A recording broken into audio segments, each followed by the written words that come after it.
Halo sahabat Inspirasi News.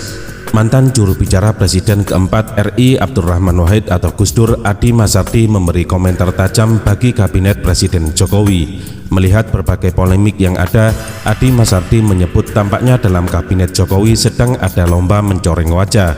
Hal itu disampaikan Adi Mazhardi lewat cuitan di jejaring Twitter pribadinya @adimazhardi pada Selasa 23 Maret 2021.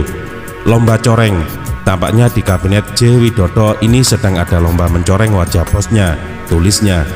Adi Mazhardi menyoroti berbagai masalah yang belakangan ini terjadi, termasuk soal korupsi Bansos ex-Mensos Juliari P. Batubara dan perebutan Partai Demokrat yang menyeret nama Muldoko.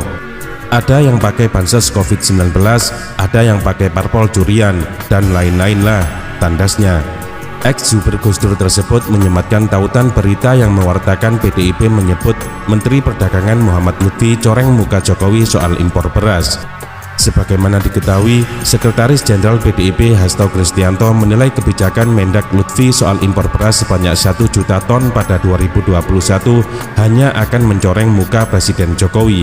Hasto Kristianto mengingatkan, sebagai seorang menteri, Lutfi tidak boleh mengabaikan Presiden Jokowi dan malah menjadi beban. PDI Perjuangan mengingatkan agar menteri sebagai pembantu presiden jangan menjadi beban presiden, kata Hasto kepada wartawan Senin 22 Maret 2021. Kata dia, kebijakan impor beras yang secara sepihak oleh Mendak Lutfi justru akan bertentangan dengan politik pangan Jokowi sebagai kepala negara. Memaksakan impor beras secara sepihak tidak hanya bertentangan dengan politik pangan Presiden Jokowi, namun mencoreng muka Presiden Jokowi yang belum lama mengampanyekan gerakan cinta produksi dalam negeri, ungkap Hasto. Lebih lanjut, Hasto menyinggung soal adanya cara berpikir pragmatis untuk melanggengkan segala cara meraup keuntungan dalam kebijakan impor. Menurutnya, cara berpikir tersebut harus ditinggalkan. Diperlukan cara berpikir baru yang disertai dengan langkah strategis yang konsisten agar kita bisa membalik keadaan dari importir menjadi eksportir beras, tandasnya. Adapun soal impor beras belakangan ini mengundang pro dan kontra.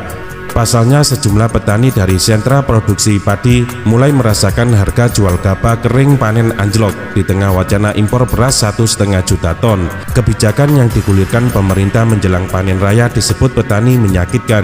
Sementara itu pemerintah tetap menggulirkan impor beras dengan dalih sebagai pengaman pangan di masa pandemi hingga 2021.